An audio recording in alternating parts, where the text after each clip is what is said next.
My dear UGC NET JRF Assistant Professor PhD Entrance English literature aspirants, आज हम लोग UGC net का जो एग्ज़ाम होने वाला है जून 2025 में, उसके सीरीज़ का मैं शुरुआत कर दिया हूँ। इसके पहले वाले वीडियो में मैंने 25 miscellaneous question, very important question का सीरीज लेके आया था, और इस सीरीज में हम इम्पॉर्टेंट वर्क्स का चर्चा करेंगे जो ए लेटर से स्टार्ट है, फिर बी से करेंगे, सी से करेंगे, डी से करेंगे। इस तरह से इम्पॉर्टेंट वर्क्स का भी series my dear learner per day चलेगा। इसके बाद फिर इम्पॉर्टेंट लिटरेरी टर्म्स का चलेगा।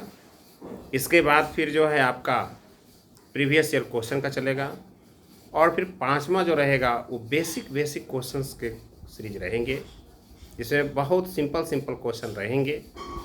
जो भी न्यू लर्नर हैं वो भी सुन सकते हैं, वो भी समझ सकते हैं। तो ए से मैंने टोटल 47 वर्क्स का कलेक्शन किया है, जिसमें मैं इस वीडियो में पहले 12 का चर्चा करने जा रहा हूँ। तो बहुत ध्यान से सुनिएगा वर्क्स के बारे में, क्योंकि वर्क्स से क्वेश्चन बहुत ज़्यादा रहता है एग्ज़ाम में। तो ए से, लेटर ए से जो शुरू हुआ है उसमें पहला है दी अबोट। क्या है my dear learner?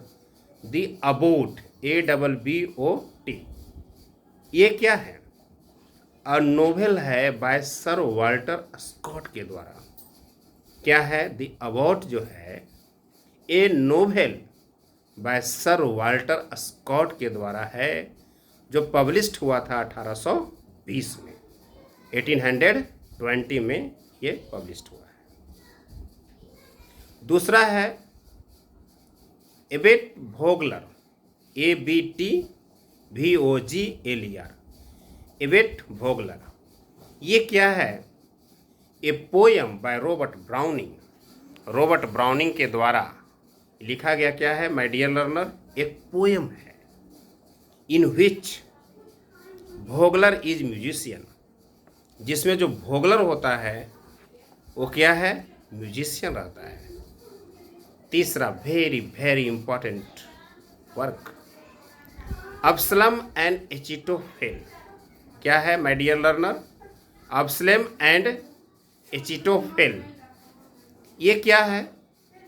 N allegorical poem by John Dryden. John Dryden के द्वारा ये लिखा गया। ये पब्लिश्ड हुआ था 1681, 1681 में ये पोएम जो है पब्लिश्ड हुआ है। और क्या है ये? एलिगोरिकल पोएम है। मैं जब लिटरेरी टर्म्स का क्लास लेके आऊँगा तो उसमें सभी चीज़ों पे चर्चा होगा। एलिगोरिकल क्या है ना? इसीलिए हर चीज़ का अलग अलग वीडियो बना रहे हैं, ताकि एक ही में सब मिक्स ना हो जाए। जॉन ड्राइडन के द्वारा लिखा गया एलिगोरिकल पोएम है, जो पब्लिश्ड हुआ था 1681 में।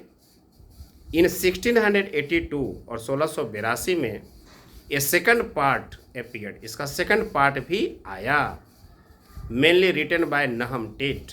जो मुख्य रूप से किसके द्वारा लिखा गया था? नहम टेट के द्वारा लिखा गया, but with 200 lines by Dryden. लेकिन 200 लाइन्स जो हैं बाय ड्राइडन के द्वारा एटेकिंग किया गया to literary and political enemies. दो लिटरेरी और political enemies, Thomas Shadwell as Og Elkanah Settle as Doeg. अब my dear learner very important work है एडोनिस, ADONAIS। एडोनिस क्या है? एन इलेजी, एक इलेजी है on the death of John Keats. John Keats की मृत्यु पर लिखा गया है। किसके द्वारा? PB शैली के द्वारा। याद रखिएगा, PB शैली के द्वारा जॉन किट्स के डेथ पर जो इलेगी लिखा गया उसका नाम है एडोनिस। क्या नाम है? एडोनिस। 1821, कंपोज्ड इन 55 स्पेंसरियन स्टेंजा। 55 स्पेंसरियन स्टेंजा में इसको कंपोज किया गया, लिखा गया, 1821 में लिखा गया। Keats is lamented under the name of Adonis, the Greek god of beauty and fertility, together with other poets like Thomas Chatterton, Sidney and Lucan. याद रखेंगे ये सब, है ना। इसके बाद पांचवा जो वर्क है, ये जितना भी वर्क करा रहे बहुत ही इंपॉर्टेंट सब है, ये सब को जरूर 4 से 5 बार वीडियो को सुनिएगा, आपको लर्न बाय हार्ट हो जाएगा। एनीट, इसका स्पेलिंग है AENEID, एनीड है, ठीक है। एनीड जो वर्क है जो 29 से 19 BC के आसपास है, इपिक इन 12 बुक्स बाय वर्जिल। इपिक है जो 12 बुक्स में आया है वर्जिल के द्वारा। The greatest poem in Latin literature which features gods, heroes, battles and tragic love in the grand epic style. Chaucer retold stories from Aeneid in House of Fame. कहता है my dear learner कि एनीड जो है ये 29 से 19 BC के आसपास का है, एपिक है, जो 12 बुक्स में है, वो वर्जिल के द्वारा लिखा गया है। और इसका ग्रेटेस्ट जो पोएम है वो लैटिन लिटरेचर में है, जिसमें फीचर्स क्या है, गॉड्स है, ईश्वर के बारे में बात होता है, हीरोज, बैटल्स, लड़ाई झगड़े, एंड ट्रैजिक लव होता है, इन ग्रैंड इपिक स्टाइल में होता है। और जोफ्री चौसर जो मिडिल एज के बहुत ही इंपॉर्टेंट राइटर रहे हैं, पोएट रहे हैं, उसने क्या किया, रिटोल्ड स्टोरीज, इसी स्टोरीज को फिर से कहा, पुनः कहा, फ्रॉम एनीड, किस में कहा, द हाउस ऑफ फेम में कहा। जो हाउस ऑफ फेम हम लोग पढ़ेंगे, ये जोफ्री चौसर का फिर फ्रेंच पीरियड, इटालियन पीरियड और इंग्लिश पीरियड, तो ये जो है इटालियन पीरियड का वर्क है। अब है छठा, age of anxiety. Age of anxiety जो है 1947 से 48 है। It is a long poem, एक लंबी पोएम है bye W.H. Aiden, modern poet हैं W.H. Auden. It is a long poem by W.H. Auden के द्वारा जो है ये लंबी पोएम लिखा गया है। It has 6 parts in modern versus. इसके कितने पार्ट्स हैं, 6 पार्ट्स हैं। मॉडर्न वर्सेस में इसके 6 पार्ट्स हैं ऑफ एंग्लो सेक्शन एलिट्रेटिव वर्स, इसमें एंग्लो सेक्शन का एलिट्रेटिव वर्स का प्रयोग किया गया है। फिर है 7वां, age of innocence, very very important work. Age of innocence 1920 का वर्क है। It was 12th novel by Edith Wharton. Wharton के द्वारा, एडिथ वारटोन के द्वारा ये 12th नोवेल है। It won 1921 Pulitzer prize for fiction, और इसको 1921 में फिक्शन के लिए जो है इसको पुलित्जर प्राइज मिलता है, एज ऑफ इनोसेंस को। It was the first novel by a woman to win the Pulitzer prize for fiction. और ये कहता है कि फिक्शन के लिए पुलित्जर प्राइज जीतने वाली पहली महिला है। इसके बाद 8वां जो है वो है एज ऑफ रीजन। क्या है, age of reason. The age of reason जो है ये 1795 का है। It is a work by Thomas Paine. Thomas Paine के द्वारा ये वर्क है। इन इट, इसमें ही states I believe in one God and no more. इसमें एक स्टेटमेंट है द एज ऑफ रीजन में, थॉमस पेनी कहती है कि I believe in one God and no more, मैं एक ही भगवान में विश्वास करता हूँ, इससे ज़्यादा नहीं।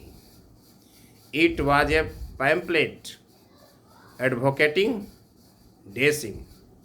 इसके बाद माय डियर लर्नर 9वां है Agnes Grey a 1 volume novel by Anne Bronte के द्वारा 1 वॉल्यूम का ये नोवेल है। 1847 में आया था। इसके बाद 10वां है Alastor a poem by P B Shelley. ये पीबी शैली के द्वारा पोएम है। Written in Windsor great park in 1815 में विंडसोर ग्रेट पार्क में इसको लिखा गया है। पब्लिश्ड इन 1816, इसको 1816 में पब्लिश किया गया है। इट मीन्स इवल स्पिरिट और demon of solitude, composed in Miltonic blank verse. इसको जो है किस में कंपोज किया गया है? मिल्टोनिक ब्लैंक वर्स में जो है इसको कंपोज किया गया है। वेरी वेरी इंपॉर्टेंट वर्क, याद रखिएगा, बहुतों बार एग्जाम में ही आया है। 11 नंबर ऑल फॉर लव, इसका अनदर टाइटल है, बहुत बार एग्जाम में पूछा भी गया है और पूछने की संभावना रहता है। ऑल फॉर लव का दूसरा टाइटल है the world well lost is a tragedy by Joseph John Dryden के द्वारा ये लिखा गया ट्रेजेडी है, जो 1678 में लिखा गया है। रिटेन इन ब्लैंक वर्स, इसको ब्लैंक वर्स में लिखा गया है। In imitation of Shakespeare's Antony and Cleopatra, William Shakespeare का जो एंटोनी एंड क्लियोपाट्रा है उसका ये नकल किया गया है, इमिटेशन किया गया है ऑल फॉर लव में। इसका दूसरा टाइटल है द वर्ल्ड वेल लॉस्ट, यह ट्रेजेडी है जो जॉन ड्राइडन के द्वारा 1678 में लिखा गया है। और आज के वीडियो का लास्ट वर्क है ऑल माई सन्स। क्या है? ऑल माई सन्स, ये 1947 का वर्क है। It was a play by American play right Arthur Miller जो अमेरिकन प्ले राइट हैं उसके द्वारा ये प्ले लिखा गया है 1947 में। उसका नाम है all my sons. It opened on Broadway at the Coronet theatre in New York as January 29, 1947 and closed on November 1947। तो इस तरह से माय डियर लर्नर, आज के जो ए लेटर से जो 12 को जो वर्क्स है उसका मैंने चर्चा किया है।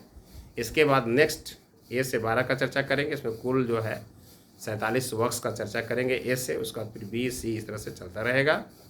We will meet in the next important works, है ना, in the next video. Thanks so much.